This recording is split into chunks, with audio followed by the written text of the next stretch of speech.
What's up guys, and welcome back to my channel. For today's video, I will be sharing the best techniques that you can do in searching for frays and jars in the Tree of Savior Neverland maps. Before I go into my list of the things that you should be doing when searching for jars and frays, let me first explain why this is a very important task for F2P players like me. If you have been playing this game for quite some time now, you may have encountered the side missions or quests pertaining to the jars and frays. It is very simple and straightforward. Just look for the cats and the jars in the map as part of your exploration activity. But the thing that you should be more focused on is not really the side quest or mission, because you will eventually complete this as you find more and more jars and frays in the world map. You should be focusing more on the rewards every time you find a jar or a fray in the wilderness.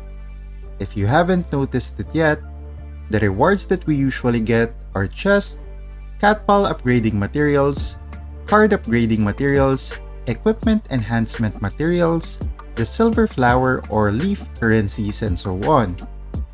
These are materials that are very important when progressing your character in the game.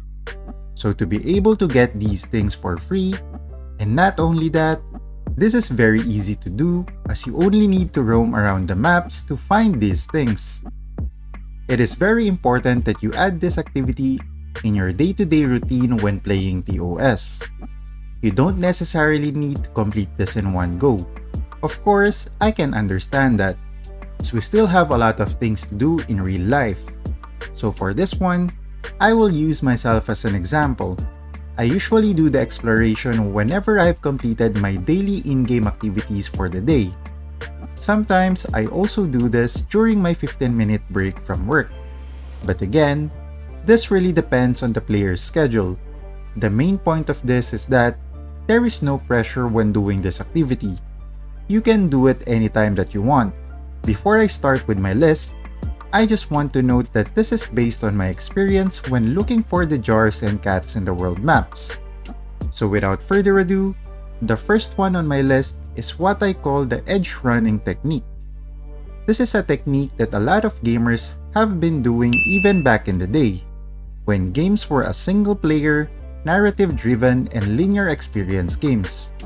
During those times, games didn't have the best graphics available, and usually, they don't even have a minimap on the screen. And even when they do have minimaps, it is not as detailed as what we have now in modern games. So navigating through large spaces or maps is quite a struggle for players back in the day. And that's when this technique has been invented by gamers. I'm not really so sure if there is a specific name for this technique, so I just made this edge running term up for this video. So basically, what you do is to find a recognizable starting point, meaning a place that is easy to remember or a place that easily stands out in the environment. From there, you will start to run or traverse one direction of the map, up until you reach your starting point from the opposite direction. Remember, when doing this technique, you need to be on the edge of the map, following the invisible wall or line that indicates that this is as far as your character can go. Now, there are a lot of benefits when doing this technique. Number 1, this is one of the best ways in finding hidden doors, room, chest, quest, and items back in the day, especially in a linear or enclosed maps. Number 2, when you don't have a good sense of direction, just like this guy, you can easily navigate through a large space or map without going around in circles. This is so prevalent back in the day when minimaps were not really detailed or when there were no minimaps at all.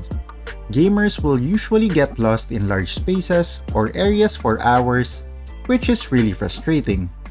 So by running beside the line or edge of the map, you are ensured that you will eventually get to the end point of this area, which in this case is the starting area that you have selected. Number 3.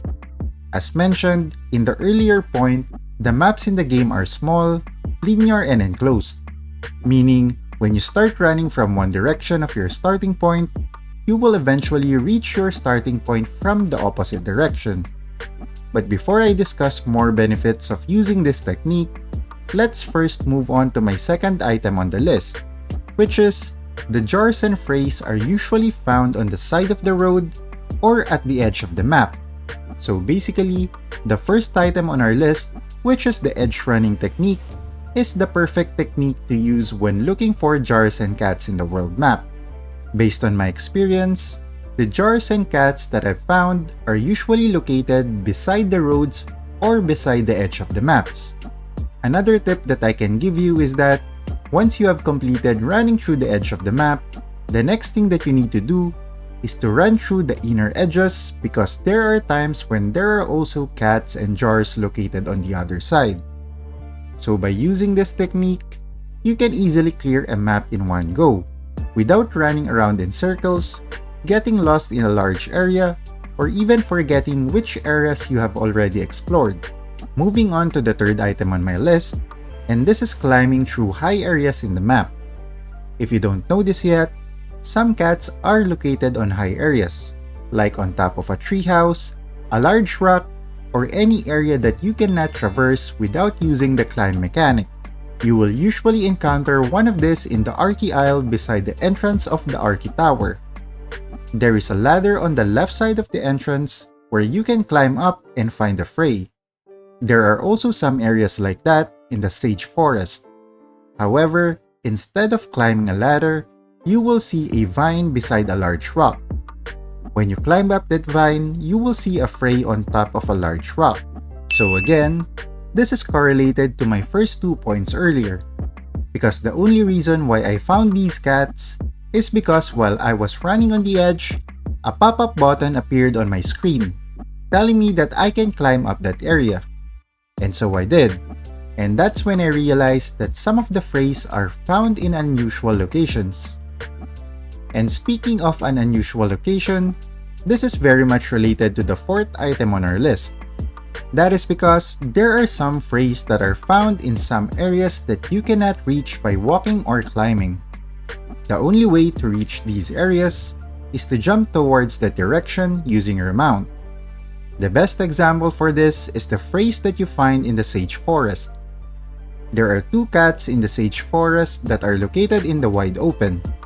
However, you cannot just walk up right to their location because they are standing on a rock floating in the water. At first, I thought that they were just merely a part of the scenery of the map. But when I tried using the jump button to get to their location, I was able to do it. So again, this is another mechanic that you need to be aware of when searching for frays in the world map. Let me give you more examples of the things that I've mentioned on my list in this clip from Winterhill. And that's it for today's video. Hopefully, I was able to help you out on your search for frays and jars in TOS. If you enjoyed the video, don't forget to leave a like, and if you want to see more TOS content, don't forget to subscribe to the channel. GG! You're a superhero.